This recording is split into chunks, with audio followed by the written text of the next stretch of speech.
On your 2020 Ascent, you've got multiple buttons on your door as well as on your dashboard. So we'll go through a little bit of the functionality of those for you. Your door is pretty standard. You've got your window switches with a lock at the bottom.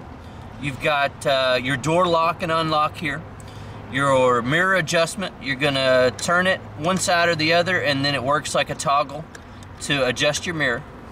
You have your memory seating positions. To set a seat position, put your seat where you'd like it to be, press and hold your set button, and then you're gonna press and hold whichever seat button you'd like to assign it to.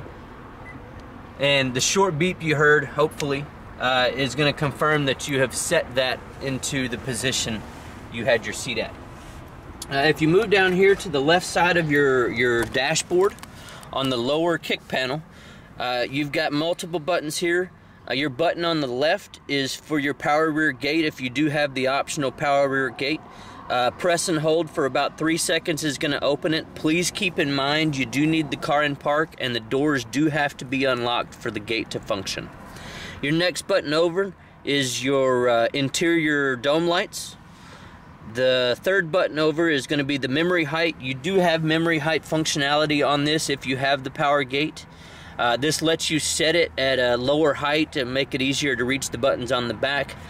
From the factory default, if that button is pressed, your door's only going to open about 6 inches. That's a safety setting so they don't get damaged. That can be adjusted. We will get you a video on that later on. The last button on this top row is your dimmer switch for your dashboard lights. This works in conjunction with your headlights.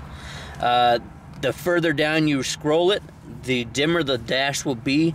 If you line the two dots up side by side, it's actually going to leave it on full brightness even at night. So keep that in mind if your dash seems too bright at night, to check and make sure that's not all the way up.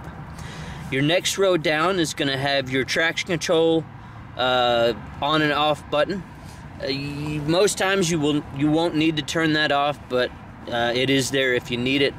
And then last but not least on this bottom row is your blind spot detectors. You can turn those off. Turning those off is going to disable your blind spot detection as well as your rear cross traffic alert.